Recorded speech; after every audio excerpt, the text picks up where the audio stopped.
अस्सलाम वालेकुम दोस्तों, मेरा नाम है असीम शफकत और आप देख रहे हैं हंसी टीवी।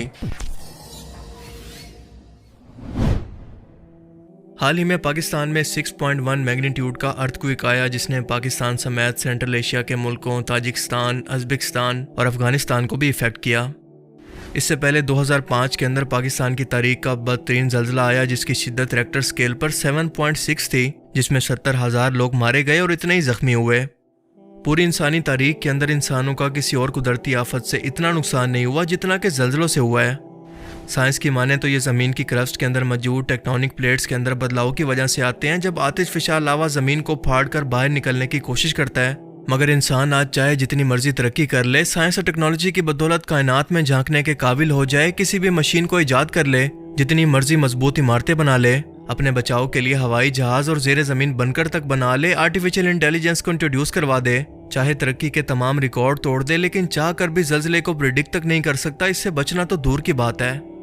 क्योंकि अल्लाह ताला एक ज़ल्ज़ले का झटका देकर इंसानों को याद दिलवाता है कि मुझे यानी अपने खालिक को और अपनी तख्लीक का मकसद याद रखो, अपने मालिक और खालिक से लाताल्लुक़ मत हो जाओ, इसकी मर्जी और नाराज़गी को देखो और दुनिया और आखिरत का फ़र्क समझो, मौत के बाद की ज़िंदगी को याद रखो, क्योंकि तुमसे बढ़कर भी कोई ज़ात है जिसकी कुदरत, अज़मत और जलाल का तुम अंदाज़ा भी नहीं लगा सकते। क्योंकि हकीकत ये है कि ज़ल्ज़ले जैसी आफत असल में अल्लाह के गज़ब और नाराज़गी की निशानी होती है। जब ज़मीन पर जुल्म और नाइंसाफ़ी बढ़ जाए, ऐसे गुनाह होने लगें जो कि अल्लाह को सख्त नापसंद हैं, तो ऐसी ही कुदरती आफतें इस कौम का मुकद्दर होती हैं।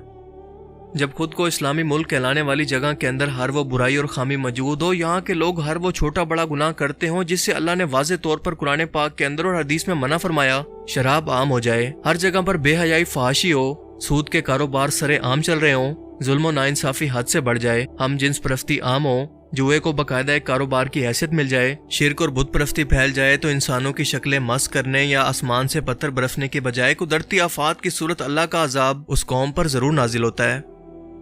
हजूर अकरम सल्लल्लाहु अलैहि वसल्लम के ज़माना के अंदर मदीना के अंदर जब ज़ल्ज़ला आया तो आप सल्लल्लाहु अलैहि वसल्लम ने फरमाया कि तुम्हारा रब चाहता है कि तुम लोग अपनी खताओं की माफ़ी मांगो।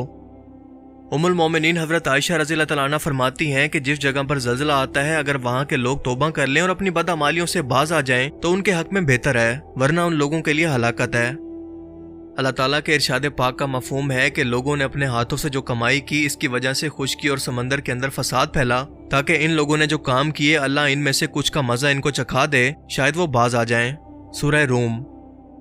इस आयत मुबारका से बिल्कुल वाज़ेह है कि दुनिया के अंदर जो आम मुसीबतें लोगों पर आती हैं, मिसाल के तौर पर कहत, वबाएं, ज़ल्ज़ले और ज़ालिम हुक्मरानों का लोगों पर मुसल्लत होना, इसकी असल वजह यही थी कि लोगों ने अल्लाह ताला के अहकामात की खुली खिलाफ वर्जी की और ख़ुद अपने हाथों से ये मुसीबतें मोल ली। अल्लाह ने इन लोगों पर ये मुसीबतें इसलिए नाजिल की कि इनके दिल कुछ नरम पड़े और वो अपने अमाल से बाज आ जाएं। आज आप अपने आसपास नज़र दौड़ाएं और देखें कि मुल्क पाकिस्तान जो कि इस्लाम के नाम पर बना, इसके अंदर कौन सी ऐसी बुराई है, कौन सा ऐसा बड़ा गुनाह है जो कि आज हम मुसलमान ना कर रहे हों या उस गुनाह में हद से ना बढ़ गए हों। ऐसे बड़े बड़े गुनाह जिसकी वजह से अल्लाह ने इससे पहले भी कई कौमों को तबाह किया, मिसाल के तौर पर हम जिन्स परस्ती, बेहयाई और इस्लाम मुखालिफ बैनर्स उठाते घूमती नीम बराना औरतें, सूद के कारोबार, और ये सूद, शराब और जिना जैसे गुनाहों से सैकड़ों गुना ज़्यादा हराम है। अल्लाह के रसूल ने फरमाया कि सूद के 70 हिस्से हैं और इनमें से सबसे हल्का हिस्सा ऐसा है जैसे कोई शख्स अपनी माँ के साथ जिना करे। अब आप खुद अंदाज़ा लगा लें कि इसी कौम ने सूद के ना सिर्फ आज बैंक खड़े कर दिए हैं, बल्कि किस्तों पर चीज़ें देने के नाम पर सूदी कारोबार को भी मुतारिफ करवा दिया है। ये लोग मुसलसल आज सूद का नाम और इसकी डेफिनेशन को बदल कर इससे बाकायदा कारोबार की सूरत देने पर तुले हैं। और यही नहीं, बल्कि आज ऑनलाइन एप्लीकेशन भी मुतारिफ करवा दी गई हैं जहां पर लोगों से छोटी सी रकम के बदले अच्छा खासा सूद लिया जा रहा है। ये लोग भी सूद खोरी को कारोबारी कहते हैं। और फिर ये वो लोग हैं जो कि कहते हैं कि हमारे रिज़्क़ के अंदर बरकत नहीं होती, हम पर नेक हुक्मरान क्यों नहीं भेजे जाते, हमारी दुआएं क्यों कबूल नहीं होती। अल्लाह से ऐसी शिकायतें करते हैं और खुद इन्होंने सूद खोरी के महल बना रखे हैं। ये मुनाफ़क़त का आला तरीन दर्जा नहीं तो और क्या है, क्योंकि सूद तो असल में अल्लाह से ऐलान जंग है। और क़यामत के दिन ये लोग कब्रों से ऐसे उठेंगे कि इनके पेट सांपों से भरे होंगे, इनके पेट इन सांपों की वजह से इतने फूले होंगे कि ये चल भी नहीं पाएंगे और घसीट कर मैदान महशर की तरफ बढ़ेंगे। अल्लाह इन लोगों पर बिल्कुल भी रहम नहीं करेगा। आज इस्लामी जमहूरिया पाकिस्तान के अंदर औरत मार्च, फेमिनिज्म और LGBT के नाम पर अल्लाह के अहकामात के खिलाफ बगावत और जो बेहयाई हमें देखने को मिल रही है, अल्लाह ने इससे पहले कई कौमों को इसी फहाशी और बेहयाई की वजह से तबाह किया और इनका जिक्र कुरान करीम के अंदर भी किया, मगर हम लोगों ने ना कोई इससे सबक सीखना था और ना ही सीखा।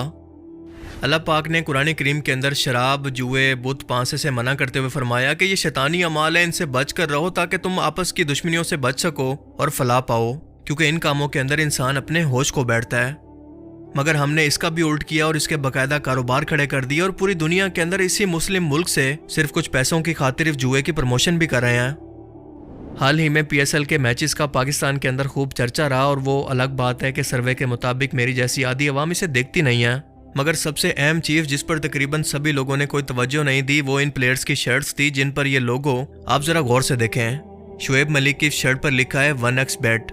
یہ وہ کمپنی ہے جو کہ آن لائن سپورٹس ایونٹ پر جوا کرواتی ہے اور آج کے ٹائم کے اندر PSL کی سپانسر رہی ہے۔ مت ماری گئی ان لوگوں کی کہ اس سال کے PSL کے 6 میں سے 4 سپانسر یہی جوئے کے آن لائن اڈے چلاتے ہیں۔ اس کے علاوہ آپ کو کوئٹہ گلیڈیٹرز کی شرٹس پر BJ سپورٹس کا لوگو دیکھنے کو ملتا ہے، اور اگر آپ کو دیکھ کر لگتا ہے کہ یہ کوئی سپورٹس کا سامان بناتی ہوگی یا کوئی سپورٹس چینل ہے تو آپ بالکل غلط ہیں، کیونکہ یہ کمپنی ایک آن لائن کسینو یعنی جوا کروانے والی ایک کمپنی باجی کی ملکیت ہے جسے نام بدل کر ایڈورٹائز کیا گیا ہے۔ ملتان سلطان کے کیپٹن محمد رضوان کے سینے پر ولف 777 نیوز لکھا ہے، جو کہ خود کو نیوز چینل دکھا کر اصل کے اندر جوئے کی ویب سائٹ چلاتا ہے۔ اس کے علاوہ لاہور قلندرز کی شرٹ کی بیگ پر میل بیٹ لکھے اور یہ بھی جوئے کی ویب سائٹ ہے جہاں پر آن لائن شرطیں لگتی ہیں۔ اور اگر آپ کو میری باتوں پر یقین نہ آئے تو آپ ان سب کو خود سے آن لائن ویریفائی بھی کر سکتے ہیں۔ اب آپ سوچیں کہ یہ کوئی پاکستان کا سب سے بڑا سپورٹس ایونٹ ہے، انٹرٹینمنٹ ہے، یا پھر جوئے کے اڈے کی پروموشن، اس سب کی اجازت کیوں دی جا رہی ہے؟ دراصل یہ کمپنیز بھی بہت چلاک ہیں اور ایک خاص قسم کے طریقہ کار کو استعمال کرتی ہیں جسے مارکیٹنگ کی زبان کے اندر کہتے ہیں سیروگیٹ ایڈورٹائزنگ۔ آپ لوگوں نے سیروگیٹ مدر یا پھر سیروگیٹ پریگنینسی کا نام تو سنا ہوگا، جس کے اندر ماں باپ مل کر ایک عورت سے ایگریمنٹ کے ذریعے مرد کے سپرم اور عورت کے ایگز کو ایک دوسری عورت کے اندر ڈال کر اپنا بچہ پیدا کرواتے ہیں اور اس کے پیدا ہونے کے بعد اسے لے لیتے ہیں۔ بالکل اسی طرح سے یہ کمپنیز بھی اپنے اصل کام اور کاروبار کو چھپا کر ایک نقلی یا پھر عارضی کاروبار کو دکھا کر خود کو پہلے رجسٹر کرتی ہیں اور اپنی مشہوری کے لیے ایسے ایونٹس کو سپانسر کرتی ہیں جنہیں دیکھ کر لوگ ان کی ویب سائٹ پر جا کر ان کے جوئے کے اصل کاروبار کے اندر انویسٹ کرتے ہیں۔ اور نام بدلنے اور چھپانے کی دوسری وجہ یہ بھی ہے کہ دنیا کے ترقی یافتہ ملکوں کے اندر یہ کمپنیز بین ہیں، اسی لیے ایسے تھرڈ ورلڈ کنٹریز کے اندر یہ انویسٹ کر کے لوگوں کو لوٹنے کے لیے یہ اس طرح کی ایڈورٹائزمنٹس کا سہارا لیتی ہیں، کیونکہ ان کمپنیز کے اشتہارات تک کو چلانا ان ملکوں کے اندر بین ہوتا ہے۔ صرف پشاور زلمی اور اسلام آباد یونائٹڈ کی شرٹس پر آپ کو کوئی ایسا لوگو دیکھنے کو نہیں ملا۔ پاکستان کرکٹ بورڈ کیا اس حد تک گر چکا ہے یا پھر پیسے کا مقروض ہو چکا ہے کہ انہیں نہ تو حلال و حرام کی تمیز رہی ہے اور نہ ہی ملک کے قانون کا خیال، کہ کل اگر سود، شراب اور ہم جنس پرستی کی کوئی ویب سائٹ یا کوئی کمپنی بالکل اسی طرح سے سیروگیٹ ایڈورٹائزنگ کرتی ہے تو کیا یہ لوگ اسے بھی قبول کر لیں گے؟ کیا یہ لوگ مسلمان ہو کر ایک بار بھی اس کے بارے میں نہیں سوچیں گے؟ اور اگر ایسا نہیں کرتے تو یہ سلسلہ آخر کہاں پر جا کر رکے گا؟ کیا ان سب حرکتوں کے بعد اور ہر ایک گناہ اور اللہ کے قانون کے خلاف بغاوت کرنے کے بعد بھی ہم یہ سوال کرنے کے قابل ہیں کہ آخر ہم پر زلزلوں جیسی آفت کیوں آتی ہے؟ ہم بحیثیت قوم تباہ کیوں ہو رہے ہیں؟ دنیا کے ترقی یافتہ ملکوں نے انصاف، انسانی حقوق اور جانوروں تک کے حقوق کے اندر اس نظام کو اپنایا ہے جو کہ اللہ نے دنیا بھر کے انسانوں کے لیے نازل کیا، اس لیے وہاں پر آپ کو کبھی کبھار ہی کوئی بہت بڑے زلزلے کی خبر سننے کو ملتی ہے، لیکن ہم لوگ کیونکہ ظالم ہیں، اللہ کے ہر اس قانون سے بغاوت کرتے ہیں جو کہ اللہ نے ہم پر حرام کیا، تو ایسی آفتیں اور تباہی ہمارا مقدر کیوں نہ ہو جب تک کہ ہم سچی توبہ کر کے اللہ کی طرف لوٹ نہ جائیں، ورنہ اللہ تو بہت بے پرواہ ہے، اسے کسی کی فکر نہیں۔ اللہ تعالیٰ ہمیں سمجھنے کی اور نیک عمل کرنے کی توفیق عطا فرمائے، آمین۔